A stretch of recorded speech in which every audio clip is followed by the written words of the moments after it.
আসসালামু আলাইকুম। আমাদের দেশের যে রাজনীতি আর সাধারণ মানুষের হাতে নেই, রাজনীতিবিদদেরও হাতে নেই। সেটি বারবার কিন্তু নানা পরিসংখ্যান দিয়ে প্রমাণিত হচ্ছে বা বিষয়টা সামনে আসছে। এবং যত রকম নির্বাচনের পদপদবি সংসদ সদস্য থেকে শুরু করে একেবারে ইউনিয়ন পরিষদের সব জায়গায় হচ্ছে ব্যবসায়ীদের এখন দাপট। তো সেই দাপটেরই এখন একটি অংশ হচ্ছে উপজেলা নির্বাচন। উপজেলা নির্বাচনেও দেখা যাচ্ছে যে এই পদটাও আস্তে আস্তে ব্যবসায়ীদের হাতে চলে যাচ্ছে। টিআইবি, ট্রান্সপারেন্সি ইন্টারন্যাশনাল বাংলাদেশ, তারা একটা তাদের পর্যবেক্ষণ বা বিশ্লেষণ সামনে এনেছে। সেখানে বলা হচ্ছে যে উপজেলা নির্বাচনের দ্বিতীয় ধাপেও ব্যবসায়ী প্রার্থী বেশি, কোটিপতি 116 জন।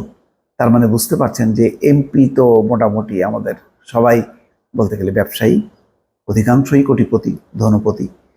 এখন তার নিচের স্তরগুলোতে সেখানেও সেই দাপট। এর ফলে কতখানি এই ব্যবসায়ীরা নির্বাচিত হওয়ার মধ্য দিয়ে মানুষের আকাঙ্ক্ষা, জন আকাঙ্ক্ষা পূরণ করতে পারছে আমাদের রাজনৈতিক দলগুলো বলা কঠিন। রাজনীতি মানে সাধারণ মানুষের রাজনীতি কি আসলে রাজনৈতিক দলগুলো প্রতিনিধিত্ব করে কি করে না, সেটা এখন বড় প্রশ্ন। ধরেন রাজনৈতিক দলগুলো মানুষের উন্নয়ন করবে তার দলের নেতাদের মাধ্যমে, কিন্তু তাদের দলের নেতারাই দেখা যাচ্ছে যে আর সেই না এমপি হচ্ছেন, না উপজেলা চেয়ারম্যান হচ্ছেন, না ইউনিয়ন পরিষদের চেয়ারম্যান হচ্ছেন, কোনো নির্বাচিত সংস্থাই নেই। এই নির্বাচিত সংস্থায় যতগুলো পদ পদবি আছে সবই এখন ব্যবসায়ীদের হাতে। খবরে বলা হচ্ছে সুষ্ঠু উপজেলা পরিষদ নির্বাচনের দ্বিতীয় ধাপে চেয়ারম্যান পদে প্রার্থীদের প্রায় 71%ই ব্যবসায়ী। চেয়ারম্যান প্রার্থীদের মধ্যে কোটিপতি রয়েছেন 105 জন। গত উপজেলা পরিষদ নির্বাচনের তুলনায় এবার কোটিপতির সংখ্যা বেড়েছে 3 গুণ। চেয়ারম্যান ছাড়াও ভাইস চেয়ারম্যান পদে প্রার্থীদের মধ্যে 8 জন কোটিপতি এবং নারী ভাইস চেয়ারম্যান প্রার্থীদের মধ্যে কোটিপতি রয়েছেন 3 জন। সব পদের প্রার্থী মিলিয়ে কোটিপতির সংখ্যা দাঁড়াচ্ছে 116। ট্রান্সপারেন্সি ইন্টারন্যাশনাল প্রার্থীদের হলফনামা বিশ্লেষণ করে এসব তথ্য জানিয়েছে। উপজেলা পরিষদ নির্বাচনে 2024-এর দ্বিতীয় ধাপের প্রার্থীদের হলফনামা বিশ্লেষণের তথ্য তুলে ধরতে টিআইবি আজ সকালে ধানমন্ডিতে তার কার্যালয়ে এক সংবাদ সম্মেলন করে। অস্থাবর সম্পদের ভিত্তিতে এই কোটিপতির হিসাব করা হয়েছে। ভূমির মতো স্থাবর সম্পদের মূল্য নির্ধারণ কঠিন হওয়ায় কোটিপতিদের হিসাবে তা আনা হয়নি বলে জানিয়েছে টিআইবি।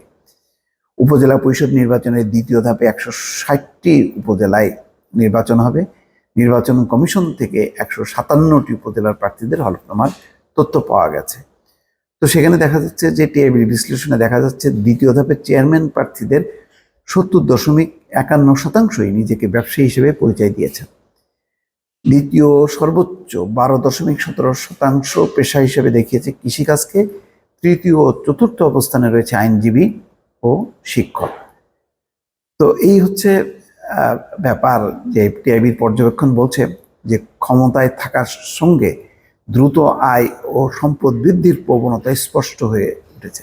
মানে কেন এই পদগুলোতে চায়? এই পদগুলোতে চায় এই কারণে যে তারা যদি চেয়ারম্যান এমপি হন তাহলে এই পদটাকে ব্যবহার করে তারা দ্রুত তাদের সম্পদ বৃদ্ধি করতে পারে। নানা রকম প্রশাসনিক সরকারি যে সুযোগ সুবিধাগুলো তারা সেটাকে ত্বরান্বিত করতে পারে, ব্যবহার করে নিজেদের সম্পদ বাড়াতে পারে। এই কারণেই তাদের মধ্যে প্রবণতা যে এই নির্বাচিত যেই সংস্থাগুলো আছে, এমপি, জাতীয় পর্যায়ে, স্থানীয় পর্যায়ে পৌরসভার মেয়র, উপজেলার চেয়ারম্যান, ইউনিয়ন পরিষদের চেয়ারম্যান, এইসব পদগুলোতে আসা।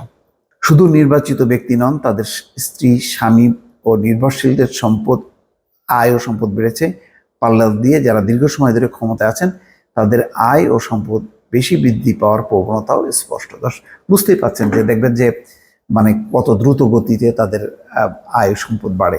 মানে এটি আর বলার অপেক্ষা রাখে না যে এইসব পদ পদবি হচ্ছে এখন মানে নিজের ভাগ্য খোলার জন্য। এটা এমন না যে জনগণের ভাগ্য খোলার জন্য, জনগণের ভাগ্য পরিবর্তনের জন্য যে রাজনীতি, সেই রাজনীতি মোটামুটি উধাও হয়ে গেছে। দর্শক ভালো থাকবেন, আল্লাহ হাফেজ।